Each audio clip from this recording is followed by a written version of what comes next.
La femme forte et indépendante vs la femme de valeur. C'est-à-dire, la femme forte et indépendante contre, en comparaison, par rapport à la femme de valeur. Ce n'est pas la même chose. C'est pas du tout la même chose.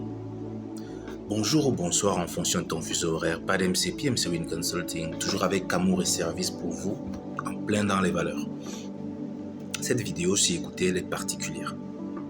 On entend déjà trop de bruit de fond par rapport aux femmes fortes et indépendantes dans les réseaux, dans les lives, dans les panels, dans la rue, chez le boucher, un peu partout, dans les quartiers, dans tous les pays du monde.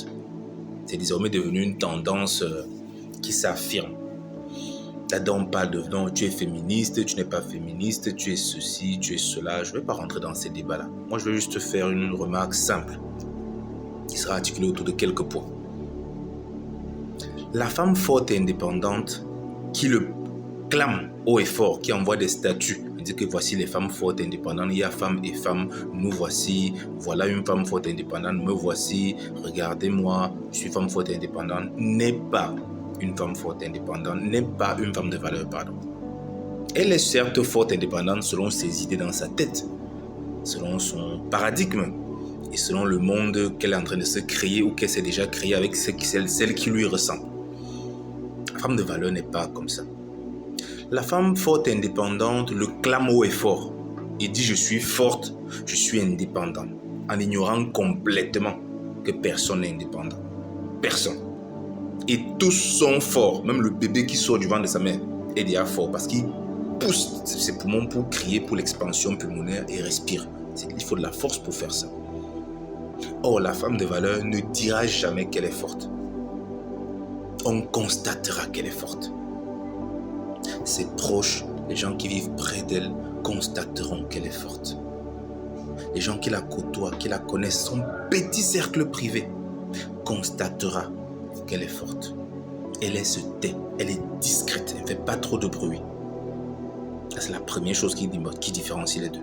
La femme forte et indépendante fait beaucoup de bruit, parle beaucoup. Elle ne parle même pas, elle bavarde beaucoup. La femme forte et indépendante fait beaucoup de tapage, écrit beaucoup de messages, répond du tic au tac. Tout de suite, elle a toujours une réponse prête. Tu lui donnes un email aujourd'hui, ou bien tu lui envoies un SMS, ou bien tu lui envoies un message sur une vidéo. Elle répond tout de suite, elle ne réfléchit même pas. Elle ne se donne pas du temps à l'introspection, à la réflexion, à une évaluation personnelle.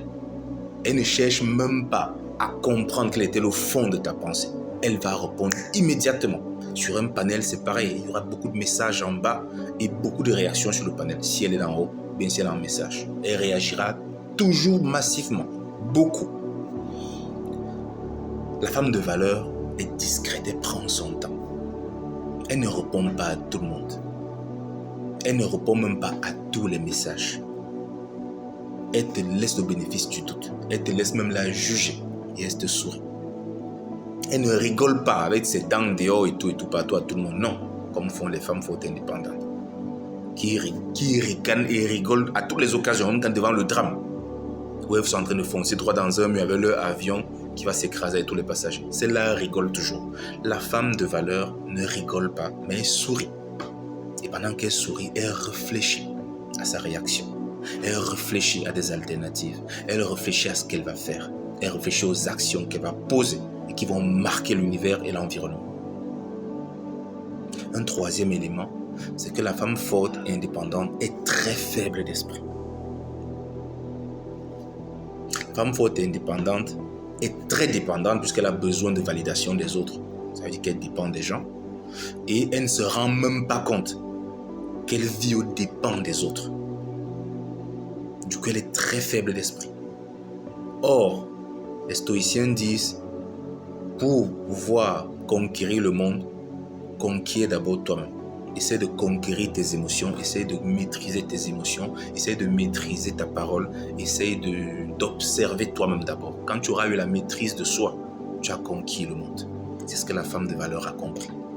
La femme de valeur a compris que elle dépend de l'eau qu'elle va aller boire, donc il faut qu'elle cherche une bonne source d'eau. Elle dépend des bons nutriments qu'elle va consommer. Il faut qu'elle cherche un bon fournisseur de nutriments de qualité. Elle dépend également d'un bon réseau social. C'est-à-dire qu'il faut qu'elle cherche les sources qu'elle va aller écouter, dire bonjour et côtoyer au jour le jour pour s'améliorer elle-même. C'est ça la grande différence. Une dernière différence que je vais vous donner dans cette vidéo, puis on continuera d'autres vidéos plus tard, c'est que la femme forte et indépendante a extrêmement peur de la solitude. Voilà pourquoi ils sont partout dans les réseaux.